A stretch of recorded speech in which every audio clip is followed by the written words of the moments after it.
Albert Breer of Sports Illustrated. How are you, Albert? I'm good, Rich. I hope you're at peace. You don't have any chips that you need to kind of reveal here? Well, yeah, we're live on the air, Albert. Just want to let you know that. Before we get to Julio Jones and all that, how do you read Aaron Rodgers not showing up today? How do you read it? I mean, I think it would have been an enormous surprise if he had shown up. And the main reason why is that this is about money. Then, like if $500,000 for showing up for the rest of the offseason program wasn't going to motivate him to show up, then why would $93,000 for showing up to minicamp motivate him? That's the way I look at it anyway. And we'll see whether or not the Packers decide to levy that fine. But I think it just sort of means we're where we have been for a few months now.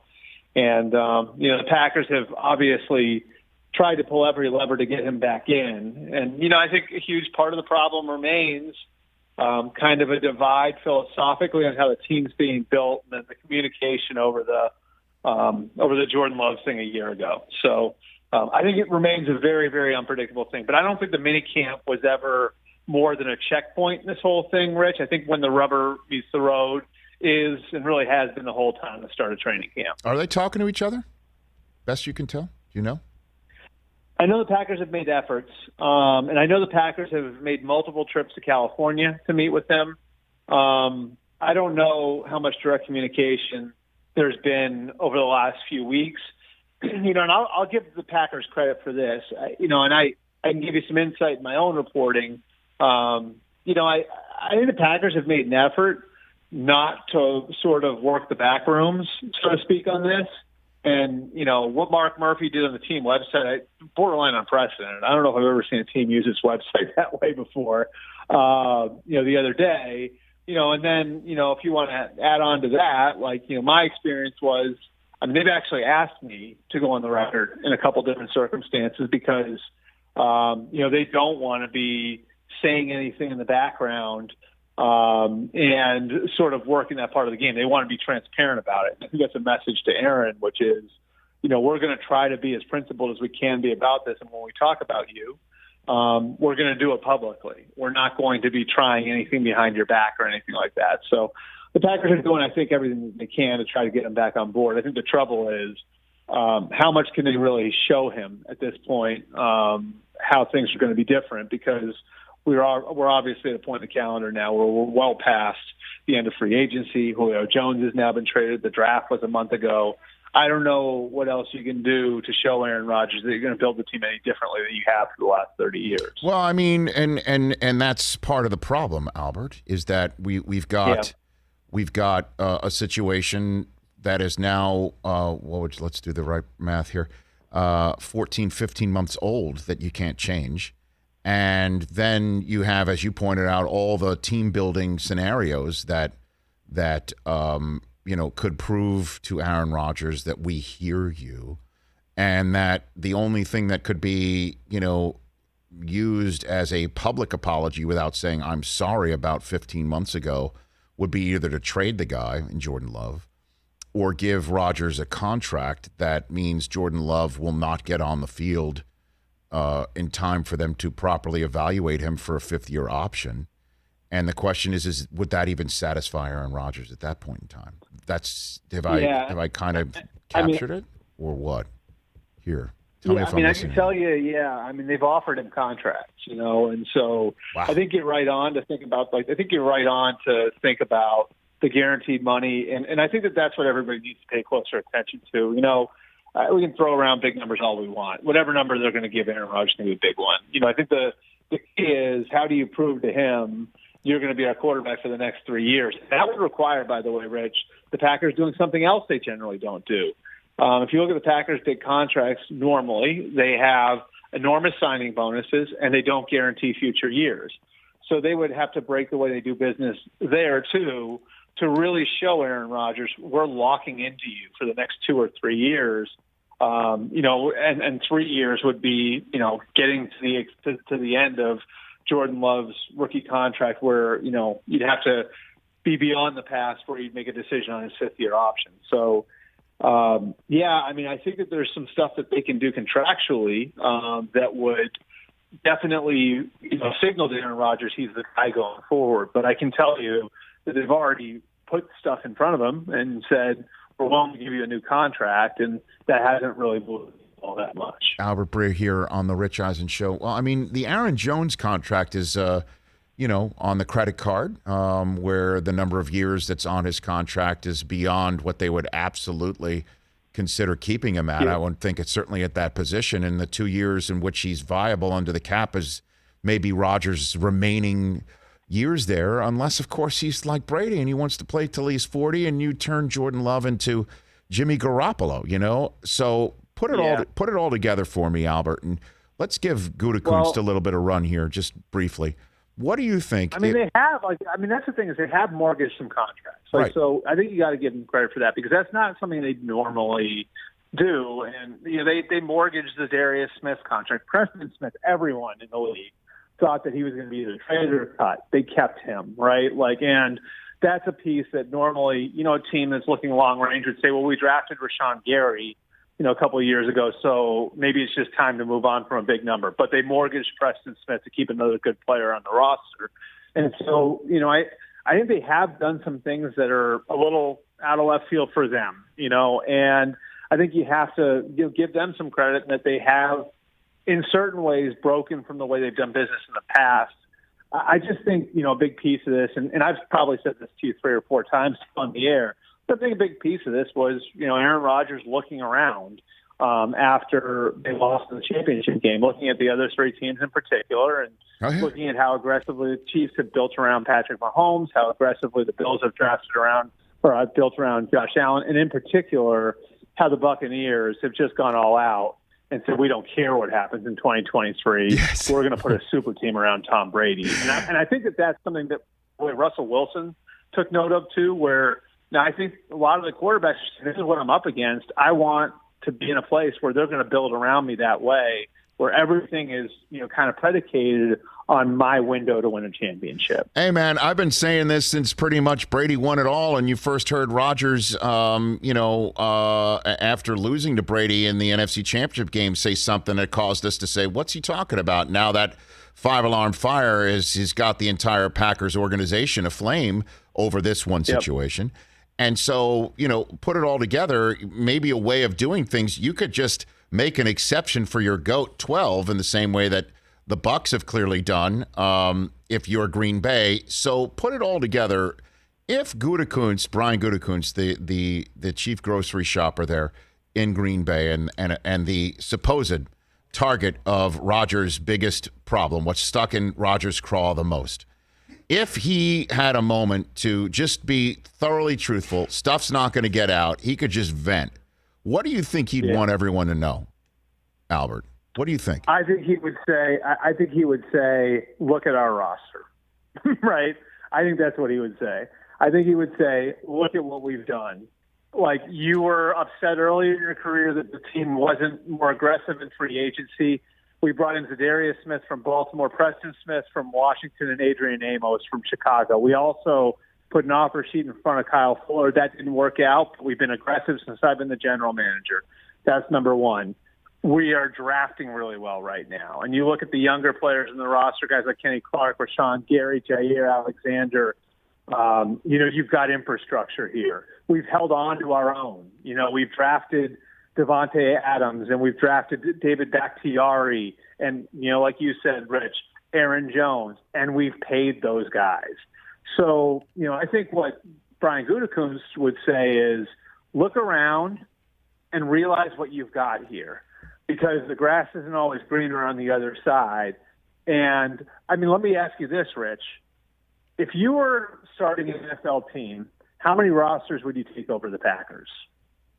Take the quarterbacks out of it. Okay, I was about to say. Okay, take the quarterbacks out of it. Right. No, Or if you were a quarterback, and say you're a quarterback, say you're a 38-year-old quarterback, you got 1 year to win, right? How many places would you go before you'd go to Green Bay? There's no question that if, let's say, Rodgers was having this problem in Indianapolis, let's just choose any team in the other conference. Yeah. Let's just say he was the GOAT in Indianapolis and the general manager there. Let's just say Chris Ballard was in the role of Gutekunst, even though they're totally different people. And he's looking around, where can I win right now? He'd look at Green Bay. You know what I'm saying? Like, so Green, I don't think there's any question. Certainly, since anybody who is late in their career doesn't want to have to change their routine. You know what I mean? They don't have to. They don't want to change anything. They also know the facility, but they also do see what Brady did after 20 years, and they want that. You know, so I guess again, like what's the answer? Only 12 knows. Yeah. Only Rodgers knows that. That's what it is. And that's the thing. And that's what makes it so unpredictable, Rich. And we've talked a lot about the last 5 months. I think it was Adam that had the tweet earlier in the offseason about like half the league's quarterback situations potentially being in flux. And I think like it's fair to say it's probably been kind of like half and half, right? Like half of what we thought was going to have happened. Half of what people maybe thought might happen hasn't happened, right? So I think the other piece is that people are failing to look at the situations of the teams that traded quarterbacks and look at the situation of the teams that didn't. Detroit traded its quarterback. They're in a total rebuild with a first-year coach. The Eagles traded their quarterback. They're in a rebuild with a first-year coach.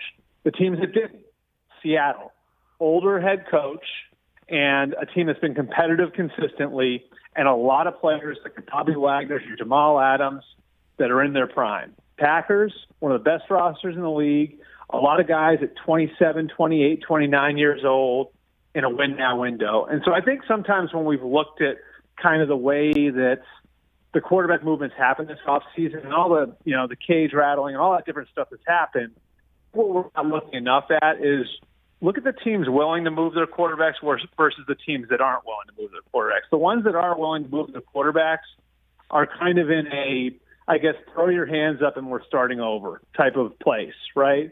Where the teams that aren't, the teams that are more resistant, why are they more resistant? Well, because the rest of the roster, you look at the rest of the roster, what's fair to the rest of the roster?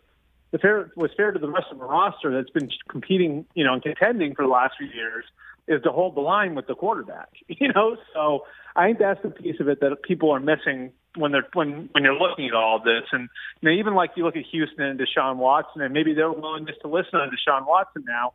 Why would they move on from a 25-year-old, quarterback other than the obvious stuff that's going on legally? And part of it is that Nick Caserio and David Culley are completely starting over there. So, I just think that that's one piece of it that people haven't paid enough attention to. It's not the spot the player's in. It's also the spot the team's in. Before I let you go, Albert Breer, great column yesterday on the genesis and the completion of the Julio Jones trade. If you could boil it down to a few minutes here, why did he go and how did he get to Tennessee? Best you can tell. Yeah. I think I saw something from your show yesterday where you were talking about the price, right? Yep. So it's a 2 and a 4 with a 6 coming back with him. And I know a lot of people are going to look at that and say, well, wow, why couldn't we have him for that? I think it's complex, and I think part of it is the price tag, how much he costs. I think a part of it's his injury history, the fact that, he probably isn't going to be able to practice for you day to day. You're going to have to manage him a certain way, which certain coaches have feelings about their best players being in that sort of position, especially when they're new. But I think the main thing is the age. And, I've looked back at this, over the last few weeks. There have been 11 trades of non-quarterbacks for first-round picks over the last, I think it's 4 years, right? Every one of those players was 27 years old or younger. Julio's 32. Then I went another 5 years back. The oldest player I could find the previous 5 years was Jimmy Graham, who was 28, right? I can't find a non-quarterback in NFL. I just couldn't find one. Maybe there is one. I couldn't find a non-quarterback over 30 in NFL history who was traded for a first-round pick. It's right or wrong. It's what the league is. The league doesn't pay age generally, and the league doesn't fork big draft capital for age. So I think that's why the price tag was where it was. And, I think the other important thing to remember here, and this is sort of how I led that column, this has been 2 years in the making, and I don't think that anybody should be pointing the finger at Terry Fontenot or Arthur Smith in Atlanta. I think this really goes back to the contract negotiation 2 years ago, when quietly at one point Julio actually asked out then. This is 2 years ago. He's basically told the team, I wouldn't mind being traded if we can't get a new contract done. And really, I think that had a chilling effect on the relationship between the organization and the player. And then, I think the one guy who was sort of Julio's confidant through all of that was Dan Quinn. I think once they fired Dan Quinn, and I'm not saying they were wrong for doing it, but once they fired Dan Quinn last October, and that was sort of the last piece of the relationship, maybe the last piece of the Jenga tower getting pulled out, and I think at that point sort of became a accompli where the Falcons were going to have these cap problems. They've got 5 guys on their roster: Deion Jones, Jake Matthews, Grady Jarrett, Matt Ryan, and Julio Jones, with huge numbers. Julio wanted out. And, because of where he was and the way he felt about everything, it made sense to move him over the other 4. And did the Falcons freak when he said what he said on the air without knowing he was on the air? Did they lose their minds? Yeah, they were upset. They were very upset. I can tell you that because they'd worked really hard to kind of keep most of this under wraps. And to be able to keep it quiet that Julio wanted out for almost 2 years, or that Julio had asked for that 2 years ago. And then, the face-to-face conversation or the man-to-man conversation that Arthur Smith and Julio Jones had where, Arthur basically promised Julio, we're not going to let this get out, that you've asked for a trade. In fact, they worked so hard for 2.5 months to do that.